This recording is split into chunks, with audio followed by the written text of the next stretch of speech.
வணக்கம் அன்பா. நிகழ்ச்சி மூலமாக உங்களை சந்திப்பதில் பெரும் மகிழ்ச்சி அடைகிறேன். வாழ்க்கையில் வெற்றி பயன் நோக்கி பயணம் செய்து கொண்டிருக்கிறீர்கள். இந்த பயன்கள் நிச்சயமாக வெற்றி பெற என் அன்பின் வாழ்த்துக்கள். நீங்க நல்லா இருப்பீங்க. இப்ப இருக்கிறத விட 1000 மடங்கு அதிகமாகும்படி நம்ம சேனைகள் கர்த்தர் தாமே உங்களை ஆசீர்வதித்து உயர்த்துவாராக. நல்லா கவனிச்சு பாருங்கள். வாழ்க்கையில் பயணத்தில் நீங்கள் கடந்து போய் கொண்டிருக்கிறீங்க. எத்தனை விதமான நிலைகள் இந்த உலகத்தில் உண்டு. இந்த நிலைகள்ல நிறைய பேர் ஒரு சிறந்த வெற்றி அடைய முடியல என்று பலவீனப்படுவது. நான் உங்களுக்கு சொல்லுகிறேன், சிறந்த வெற்றி அடைவதற்கு எளிய 2 காரியங்கள். ஒன்று, இந்த உலகத்தில் நீங்கள் காலங்கள் நேரங்களை பார்க்கும் பொழுது வேகமாக செயல்பட வேண்டும். ஏன்னா காலங்கள் நேரங்கள் கடந்து போய்விட்டதுன்னா அதன் பிறகு உங்களால் ஒர்க் அவுட் பண்ண முடியாது. இப்பொழுது இது உங்க காலமா இருக்கிறதுனால நீங்கள் காலங்கள் நேரங்களை பார்க்கும்போது வேகமாக செயல்பட வேண்டும்.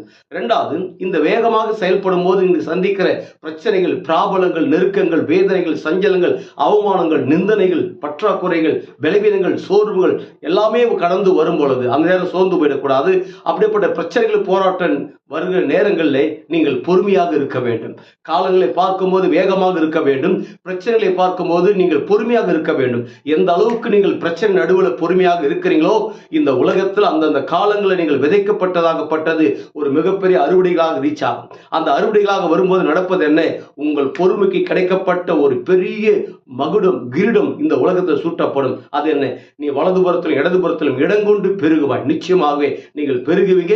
அப்படி பெருகும் போது என்ன நடக்குது என்றால் ஒட்டுமொத்த உலக நாடுகளுக்கு நம் ஆண்டவர் இயேசு கிறிஸ்து உங்களை வாரி வாரி கொடுக்கிறவர்களாக மாற்றுகிறார். நீங்கள் வற்றாத நீரூற்றை போல் இருப்பாய் என்று சொல்லி உங்களிருந்து விடைபெறுகிறேன். உங்க நண்பன் ரவி பெரியபாளையம்.